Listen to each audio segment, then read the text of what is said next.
Thank you. A round of applause before we start. That's a good sign. Bore da, prynawn da bawb, hyfryd eich gweld chi I gyd yma. Right, so in terms of what we're going to do, we're going to talk for maybe half an hour, 25 minutes, and then there'll be plenty of time for questions, and we're happy to try and deal with everything that you throw at us, although we might regret that offer. So in terms of the election, I'm going to start with some stuff which will be familiar to some of you. Hopefully it'll be new and interesting for others, and I will kind of do further out from the election, and Ed will kind of take us from here on in. So that's the plan. So in terms of the kind of legacy and the context, always like this, by the way. This is obviously Downing Street, Stammer in 2024. Note the complete lack of English flags in that photo. I've got a book about that you might want to read. So always with the context, Wales is a genuinely unusual place in terms of electoral politics. And because I think most of us in this room will be from Wales and we'll kind of take it for granted, it's always worth reminding ourselves and everybody else just how unusual democratic elections are in Wales. Because Welsh Labour's record of winning elections is unsurpassed in the history of the democratic world. Welsh Labour has, I've argued in writing, it has a claim to be the world's most successful democratic party so far. So what does that mean? It's been the largest party in terms of votes and seats in the Senedd for the past 27 years, i.e. since it was established. It's been the largest party in terms of votes and seats in Wales at every Westminster election for 103 years. That is just remarkable. Nowhere else in the democratic world can you find a similar record. Those of you who've heard Ed, myself, or Jack speak will know that the runner-up is the South Tyrolean People's Party, which is looking eagerly to Wales for May 2026 in the hope that it might actually have an opportunity to get itself to the top of the list. Then the second most successful after the South Tyrolean People's Party is the Christian Social Union in Bavaria. But, you know, they are a long way behind Welsh Labour's record of domination. And, of course, that map is from July 2024, showing the seats in Wales at that general election. And on the face of it, the last UK general election kind of reinforced this picture of Labour just dominating the Welsh landscape, because it won 84% of the seats in Wales at the last UK general election, which, as you can see, is back there in the kind of Blair period of Labour in its kind of most recent pomp, where it won 85% of the seats in Wales. The Tories obviously being completely wiped out in Wales in those general elections. So on the face of it, in terms of percentage of seats won at least, 2024 appeared to be more of the same. But under the surface, in terms of vote share, there was a slightly different story. Well, actually, a very different story, because in terms of vote share, the 2024 UK general election was one of the worst ever Labour results in Wales. I think it was the fourth lowest ever vote share for Labour in Wales. It was the lowest vote share ever when Labour became the governing party at the UK level in Wales. And it's also worth noting, just to pop back to this map, that in every single seat where there was a viable non-Labour challenger to the Tories, it was the non-Labour viable alternative that won. Okay? So the 2024 election on the surface suggested that kind of continuing strength, but in terms of vote share, suggested that the warning signals should have been sounding for Labour. So what's been going on both up until 2024 and more recently? Well, one of the things which is hurting Labour, I had a piece in the Irish Times yesterday trying to explain what's going on in Wales for people who are maybe not au fait with the politics, and I spoke a little bit about the cost of governing there. And one of the things that is clearly going on here is that, because we'll come to the polling in a minute, but most of you, unless you've been living under a rock, will be aware that Welsh Labour is in trouble in the current polling. One of the things that's happening is Labour is finally paying the cost of governing in Wales. So this is a simple slide showing the number of people, or the percentage of people saying that the government is doing a bad job. And it shows that always the UK government is seen as doing a worse job than the Welsh government, but in terms of perceptions of the Welsh government, there's been a really kind of big build-up of a sense of resentment, unhappiness since the COVID pandemic, and that kind of greyish thing is the COVID pandemic. And what you can see if you look at the data is that in the kind of key policy areas, you find a sense that things are getting worse. So again, you don't need much explanation from me here. Health, education, law and order, standard of living, the kind of classic stuff that goes into a kind of valence understanding of politics. What you see is a perception of things getting worse. What's different, and this is actually important, is in the terms of the attribution of blame. So for the first good decade of devolution, in fact, I'd say up until the COVID pandemic, there was a tendency among the Welsh electorate to blame London when things were going wrong, even in devolved areas. Okay?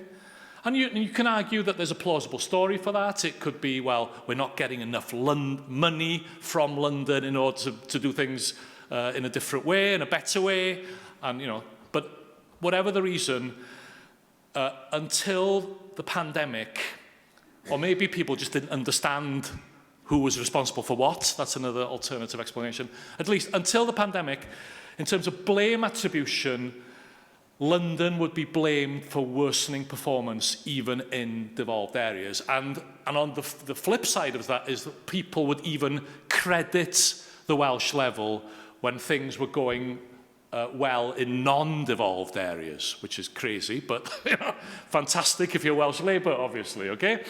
And what you can see from these data behind me is that, especially since the pandemic, the perception that Welsh government is to blame when things are going badly in devolved areas. That's changed radically. And my own pet theory, it's very difficult to prove this, okay?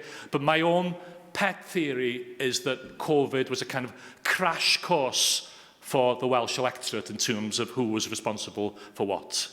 That was the moment where people in Wales said, oh yeah, health, that's us, isn't it?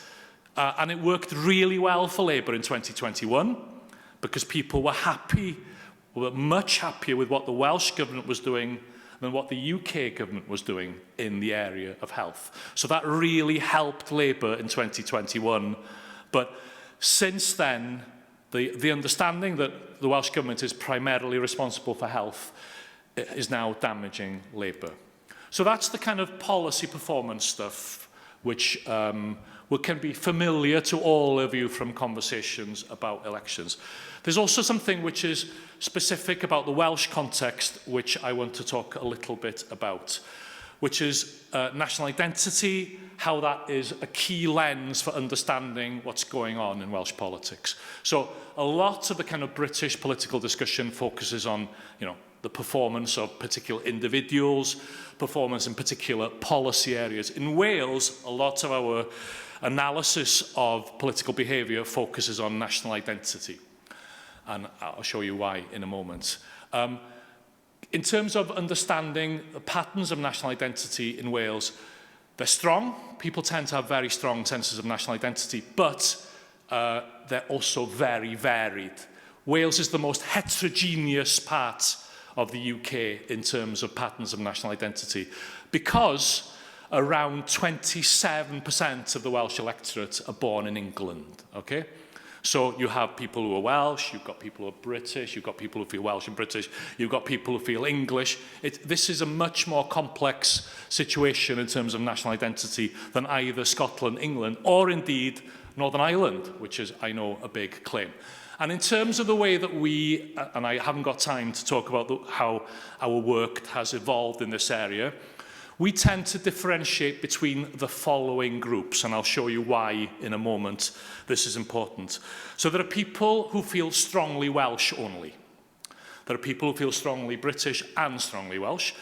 There are people who feel British only, but there's a really crucial difference between people brought up in, say, Cyn-Etholiad in the middle of Anglesey, who say, I am British, not Welsh. Right? And what I like to call Cardiff University lecturers who have moved to Wales from England, who could describe themselves as English but say, no, I'm British. Okay? The Llanarchamedddd person who feels British only is different from the Penylan Cardiff lecturer who feels British, okay? And you'll see why in a moment. There are then people who feel British and English, and then there are people who feel English only, and then there's other. So they've got no strong sense of national identity at all. Interestingly, and again, we haven't got time to go into this in any detail. You've got to do a course with me, Ed and Jack, where we'll go on for several weeks about this stuff. Since the Brexit referendum, we've seen quite striking changes in patterns of national identity in Wales. Okay? And what's happened is that Remainers, people who wanted to remain in the European Union, their patterns of national identity have been changing, okay? And the overall effect, and there's a lot going on in there, so let me just divide what's going down and what's going up, okay? So what's in decline are these identities. So the British-related identities are in decline. So the British and Welsh, that used to be the largest single block in Wales. That's been in decline overall over the last 10 years, as has the British only born in England, the Cardiff lecturer, and the British English. Heading the other way, the strongly Welsh only and the other group have been increasing. And the people who are shifting are the Remainers, okay? And what they seem to be doing is dropping the Brexit-related identity.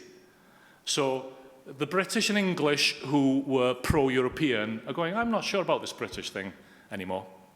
Okay? And they're going to the Welsh-only category. And then the people who were kind of British English, British Cardiff lecturer, that's the shorthand, they're going, actually, maybe I don't feel comfortable in embracing Welshness, but I no longer feel comfortable with this British thing. Why is this important beyond, it's kind of interesting. Well, in Wales, and we see this in England and Scotland in different ways, but we're interested in Wales today. In Wales, national identity associates very closely with values. And what we've got here is, on the x-axis is economic left-right values, which you'll all be familiar with, and then the y-axis is socially liberal to socially conservative or authoritarian. These are standard scales used throughout kind of the survey world in democratic countries, okay? And what you see back in 2016 is, well, there's kind of interesting things to talk about. So the Welsh-only group is the most left-wing economically. The Cardiff lecturer group is the most socially liberal. But there's a lot of clustering, okay? There's a lot of clustering there amongst all the kind of British-related identities, except for the Cardiff lecturers. They're all clustered, and then the English-only are the most socially conservative, right? By 2021, and remember that I told you there seems to have been some kind of sorting in terms of national identity since then, okay? So, and all of these all these circles, the relative size of the various groups, okay? So what we can see here is that the Welsh-only group has become more left-wing and more socially liberal. But you've still got that big cluster there. The Llanfair Cymru British on a journey, which becomes clear in the next slide, okay? So this is our last big data dump. So we're really excited, worried. I don't know, what we're going to see in 2026 is a really interesting thing to speculate about. But look, so what we see here, the Welsh only are now even more left, even more socially liberal. The other group is kind of separating, and it's very adjacent to the Welsh only group, actually. The Cardiff lecturers just remain in Penylan doing their thing, recycling, I suspect. But then the Llanfair Cymru British have basically broken our scale, so we're going to have to stretch this out next time, maybe. But anyway, what we're seeing, long story short, sorry Ed, I've got to stop. We're seeing this incredible polarization going on in terms of, and the relationship between national identity and values is a really, really strong and striking one. Ed? Well, diolch Richard, and just to stay on that slide just for one moment, if anybody was thinking, why might the leading parties in the polls at the moment be Plaid Cymru and Reform? That is a very good place to start in terms of understanding the background as to where we are at the moment, which is 6 weeks to go, which is the lovely Mace, which Richard has a famous story about, which he might share with you later. This is where, it's brand new up-to-date as of yesterday, as to where all of our current polls are at the moment. What we've seen is, since the general election, but actually starting just before the general election, we had the change in direction of where we've seen Westminster polls for about the last 100 years. So we could draw, as Richard started off this presentation, we could extend that data right back to the post-war period and see similar levels of patterns, with Labour in the lead, with the Conservatives and the Liberal, Conservatives and Plaid Cymru fighting for second place, and with the other parties a little way further off. Since 2023 and 2024, there's been an absolute profound shift. We've seen the growth of Reform since the end of 2023, and the growth of Plaid Cymru since about a couple of months before the general election, and that trend has accelerated since then. So that's where we are at the moment, with Reform and Plaid Cymru tying for the first, but in the most recent polls we have Plaid a little a head's breadth ahead of Reform. This was the poll that was announced by ATV that we've been working with. Jack works very closely with YouGov and with ITV Cymru Wales. This is a huge MRP poll. The N on this one is 2,972. It's a really large piece of work. And I'll just explain, for those of you who are not familiar, because we use the word MRP, but it's a little bit, people aren't 100% clear about what that is. MRP stands for, and I've written it down so I don't forget, multi-level regression and post-stratification model. Now, what this means, what this means is that you have, it's a statistical modelling technique where a pollster combines a huge amount of data. So the reason that this poll is so large, almost 3,000, is because you need that large N to be able to try and estimate local levels of support for each party in each constituency. For example, graduate women under 30 who rent, or over 50 small businessmen who own 2 cars, that level of granular detail, and over areas like wards or constituencies. And then we use the census data or lots of other publicly available data to provide estimates of how each one of those small groups is going to vote for each party. And then we estimate, again using all of that census data, how many of these different groups live in a given constituency, and then estimate an election result from that. So this is why the data this is outside of an election study. What YouGov did this week is the largest piece of election work ever to be done in Wales. Okay, it's huge, huge amount of work generating these individual MRP level estimates for each of the 16 constituencies. And there is YouGov's estimate of the number of seats. That would be 43 for Plaid Cymru and 30 for Reform, again, building from that granular level in each of the 16 constituencies in Wales. Now, of course, there's margins of errors in polls. Okay, we know that. So what Jack Larner has done is that he's run 1,000 simulations using errors in the polls each way up and down to give a range of estimates over the seat share that if the poll was generally right within a few points either way, these are the type of range of seats that we would be expecting and the average number across that range of seats that we see there. Okay, so this is different obviously from the one-shot MRP that had applied on 43 and Reform on 30. This is a range of 1,000 simulations.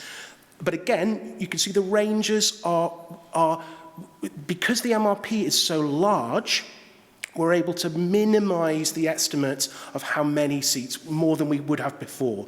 So the average of these 1,000 simulation runs for Plaid is 41, for Reform 31, for Labour 11, the Greens 10, Conservatives 2, Liberal Democrats 1.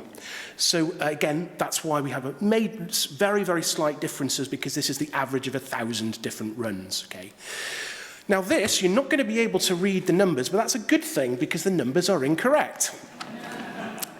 Since we submitted the slides last night to make sure that we hit the Senedd deadline for uploading slides into the system, we've received from YouGov the latest estimates of this. Now, what this is the parties down the left-hand side are how individuals, actual individuals in our survey, voted in 2024.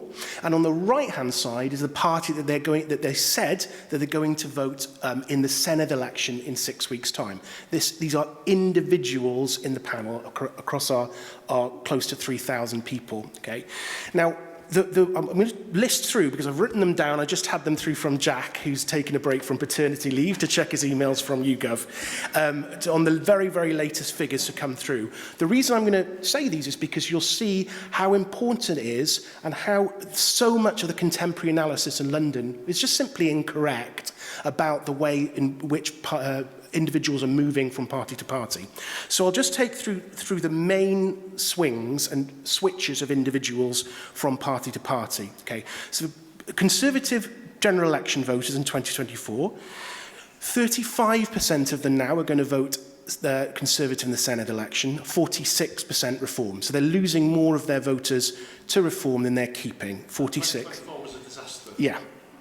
Yeah, in 2024, they won no seats in Wales. So this is why, when we're looking at that YouGov's estimate of 1 seat, this is where some of the underlying data for that.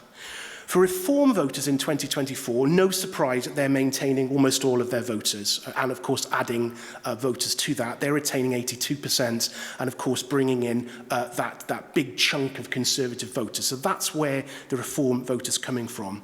It's not coming from Labour. In the latest data that I've just checked on my computer, only Labour voters in 2024, only 4.88% of those are going to Reform. Okay. In contrast, 41% are going to Plaid Cymru and 12% to the Greens. Labour are only keeping 36% of their 2024 votes. And again, as with Reform, Labour is losing more of their 2024 vote to its closest challenger party than it's actually retaining in the Senedd election. So 41% of Labour vote going to Plaid, 36% to Labour, 4.88% to Reform and 12% to the Greens. Again, just like Reform, Plaid Cymru are keeping most of their vote, so 86% of the Plaid vote in 2024 is staying with the party. They've just lost a very little amount, 4.5% to the Greens and 4.5% to Reform. The Greens, as you'd expect, Greens are retaining most of their vote from 2024. That's at 74%, but 18% of Green voters are going to Plaid Cymru, just 2.8% to Labour. So the patterns you can see there, the numbers aren't correct because this is from the last YouGov poll on the slide, but the main kind of flows that you can see there are are still present, in fact amplified in terms of the Labour to Plaid and lack of a Labour to Reform movement. Okay, so that's the brand new, as of an hour ago, the data that we have from YouGov. So this kind of underpins our work that Welsh politics, and you hear this a lot recently about blocks, but this is actually, it's not been long talked about in Welsh politics, and it's something that we as a centre have been really developing. This idea that Welsh politics is about switching between blocks, okay? Within blocks, within the block, rather than inter-block switching, okay? So this idea that in Wales, we've got a kind of left-leaning, socially liberal, more comfortable with Welsh identity bloc, so a national Welsh left liberal bloc, and which is larger as a percentage of the electorate, and we've got a separate bloc which is more conservative, both economically and liberal and socially conservative, and more British identifying. And what we've got is people willing to switch between the parties that make up those blocks, but very few willing to leap across because of the ideological and identity difference between those groups. And this slide is showing between the 2021 Senedd election on the regional vote and the 2026 voting intention, just how the blocks have been really merging into the main party in that group. So in 2026, look at in the bottom right-hand corner just how dominant Plaid Cymru is amongst left-leaning, socially liberal, Welsh-identifying voters. Look how, if you look directly above to the top right, how few people are Welsh-only identifying in that British bloc. That is much more dominated by Reform on the British-only and the more conservative, both economically and socially.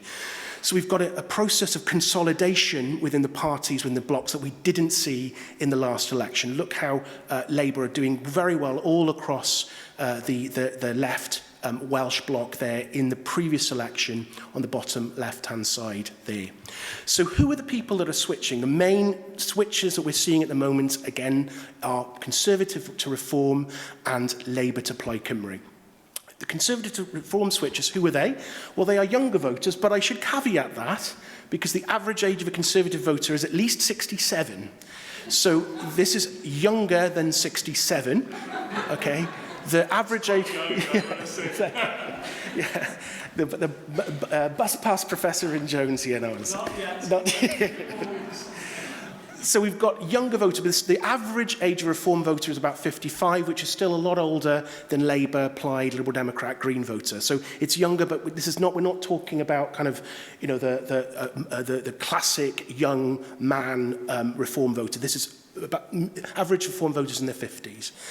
They're also, no surprise, they have got higher levels of populist attitudes than the voters who have stayed with the Conservatives. They're slightly more left-wing. Again, I'm not overstating that, slightly more to the centre on things like welfare, on spending questions. They are more likely to be British and Welsh. And the smaller effects, they might have not voted before, they are renters, and they have lower household income. The big effects on moving from Labour to Plaid over the past year, graduates, people with strong Welsh identity, not surprisingly, but more importantly, absence of Britishness. And this goes to the Cardiff University lecturers and Penna question. The voters who have started to not identify with British, but haven't necessarily said, I'm going to be Welsh. In other words, the other group. The other group is mostly voters from England, not from countries outside the UK. It's mostly voters in England who don't feel comfortable with any national identity. Those voters for the first time have been more comfortable moving to Plaid Cymru. Also, we've got medium-sized effects in our statistical model are more socially liberal voters and those with strong views on Gaza, and smaller effects for left-wing economic attitudes. So those are our two major types of switches going on in the data. There's also, it's a little bit small to see, but I'm not going to dwell on it a huge amount of time. We also ask is if in our survey people are saying that they're going to vote for Plaid in 2026, we ask why. And we compare their response to those who voted Plaid in the 2024 general election and those who voted Labour in the 2024 general election. And the Greens are the green colour are those voters who stuck with Plaid since the general election. The red colour are those who've switching from Labour to Plaid. So standing up for Wales, when we ask them, we just give a kind of list of reasons why people might think that they won't vote for Plaid Cymru. That is by far the largest response for Plaid voters. It's also pretty large. It's the largest response for Labour voters, which is quite interesting given that that was a slogan that Labour had in previous elections. The second biggest reason for Labour voters to switch to Plaid Cymru is to stop Reform UK. That is a huge reason we're seeing switching. So we are seeing some tactical voting, but there's also an underlying switch. It's a kind of collection of these two. We also ask for reform for individuals who said they're going to vote for reform. We ask who they voted for in the previous election, Conservatives and Reform. The biggest number for both types of voters was tackling immigration. Again, no surprise. So a lot of Conservative voters are just happy with something new. It might not work, it might not be better, but at least it's something new. Nigel Farage being the second most important reason to vote for reform, for kind of reformers from 2024, and also 19% of Conservative voters. Much fewer in this case saying they're going to vote reform to stop Plaid Cymru, whereas the reverse is true for people voting for Plaid. We've also asked which party would be the nightmare in government. Which party do people really not want to see in government? You can see from that slide 62% of people saying Reform UK is the party people really don't want to see in government. So again, this is fueling a lot of this bloc congealing on the other side. We've got effective polarization going on, okay, where we've got people saying, I don't want to see a Reform government, therefore there's consolidation of the Welsh national liberal bloc going on in Plaid Cymru's favour. And we know that because we then ask which party is best placed to stop reform, and 57% of people from the list of parties say Plaid. I mean, you know, if we're looking at why we've got underlying movement in our blocks, this is another really, really strong reason out there. So, I want to talk about the electoral system and its implications, which I like to call Dahonty Pryd Canon Merthyr. Okay, the electoral system and its implications. You hear this for the best winning, the contender for best pun of the election campaign. So, what is Dahont? Okay, so as we all know, everybody in this room will know that AMS is being abolished. We've now got 6 MSs being elected in each of 16 new constituencies, some of the weird and wonderful shapes that has the eastern part of Swansea in with Prestine on the border. But we've got our 16 seats. We've got the process, which is not even quite complete yet, but it's becoming more completed after a Reforms candidate announcement last night, where parties will put forward a closed list of candidates and our MSs are going to be elected by Dahont. Now, what is Dahont? Okay. And I know that everybody in the room will know that thinks they really know about it, but I just want to make sure that everybody knows because there's some big implications of this. Now, I've got this QR code. This is on this slide and the next few slides. This is Jack Larner's really cool seat simulation model. And I know that if you've signed up willingly and freely to come to this event, all of you are nerdy enough to want to play around with this simulation model. It's very, very cool. And it's now, given that we have now that we have MRP level data at the constituency level, Jack has updated the model to allow you to play around with different vote shares at the constituency level. Okay. How does Dahont work? Okay, it's also known as the Jefferson system, but we forget that. Thomas Jefferson also invented this as one of the wings at the time of the American Revolution. Welshman, you heard it here first. Right, so how does Dahont work? We've got 6 seats, okay, no surprise. Obviously, the plurality party in each seat is going to win the first seat, right? But when each party wins its first seat, its vote total is divided by the Dahont formula, which is the number of seats it's won already plus 1. So, after it wins its first seat, first seat, a party's vote share in each constituency is divided by 2. In other words, the number of seats is voted already plus 1. If it wins a second seat in a subsequent round, its votes are then divided by 3, okay? So it's won 2 seats already plus 1. That's the DONT formula. But the way that that formula is written is that at each successive stage, the number that it's going to be divided by is increasing. Okay, which means that the share of votes that's going to be deducted from each party's share is going to be successively smaller at each stage than under any other formula that could have been adopted, like Cyn-Etholiad. Okay, the implication of that, the divisor, growing at each round, is that DONT favours larger parties much more than under any other alternative formulas. And this is an example of how that works, okay? Under a very well-used international formula for doing this division at each stage, under closed list PR, Cyn-Etholiad is exactly proportionate at each level, at each round. But DONT rewards larger parties because each seat that it picks up at each subsequent round is cheaper in terms of vote share. The first one is going to not be able to be won without about 14% of the votes, but subsequently you can pick up that second with 8%, third with 7.5%, fourth with 7%, etc., etc. So this is why we're seeing, when you might have looked at that MRP poll a few days ago and goes, why is Plaid on 43 seats, but 33% of the vote? That doesn't seem proportional. Well, it's not.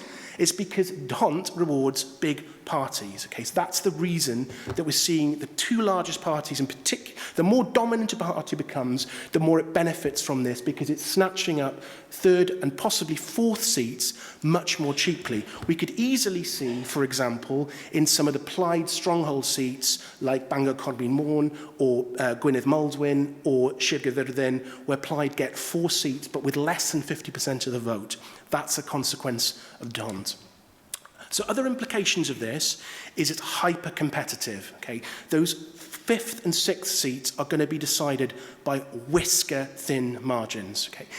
Those of you who remember the 2021 election, there was many recounts in the North Wales list.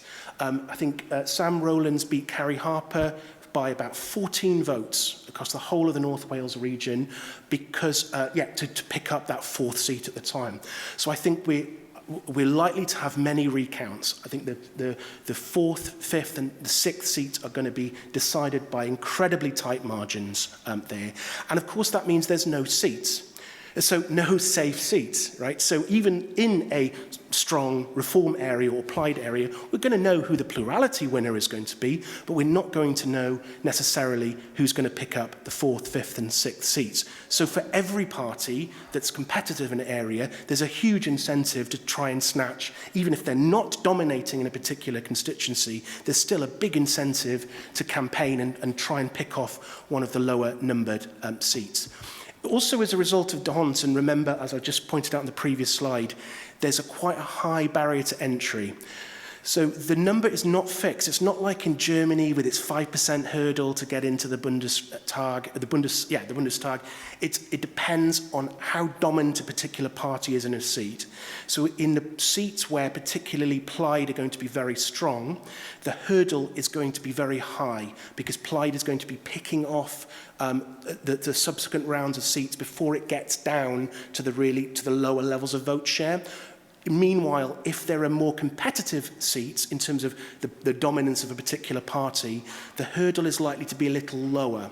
So we might see candidates for Labour, the Conservative Party, winning 5th and 6th seats on a lower vote share than they might have not been successful in winning a seat elsewhere, if you see what I mean, if we have a more uniform distribution of the parties in a given seat. That's where we're going to see lower thresholds and more parties actually getting one of the 6 seats. Okay, the final slide for me is I've just been running through gender balance just to have a look at how this looks, because of course this is one of the principles of Senedd reform, that we have a more balanced Senedd. And again, when I submitted this slide at 4 p.m. yesterday, we had 30 of our candidates not selected at all, but that of course has changed overnight. So yeah, I was busy this morning just calculating what we think. So this, before last night, this was what we knew about the gender balance in the Senedd. Again, this is a total snapshot. This is from the MRP. We've got 6 weeks to go. This might all change.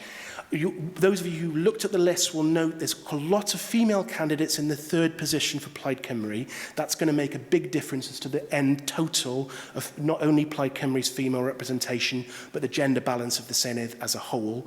So on that MRP, we had 46 female candidates. No, excuse me. Well, this is the new data. I'll give you the new data because this is wrong. So where we've got Reform now, Reform has selected its 30 candidates last night in winning seats. So in the last MRP, Reform win 2 seats everywhere in Wales in 14 constituencies, except for Caerdydd Penarth and Caerdydd Ffynnon Taf, where they win 1. So there's 30 candidates for Reform elected.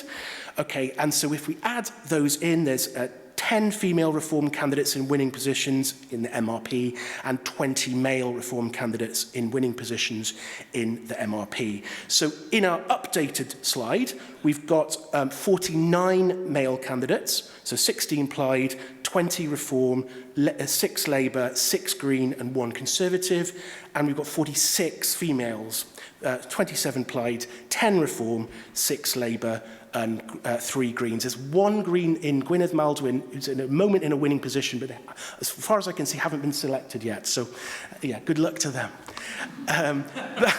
That's at the moment we have a relatively balanced position, but of course it really depends, as I've talked, it really depends on the balance of Plaid Cymru and Labour candidates in that. Diolch yn fawr iawn.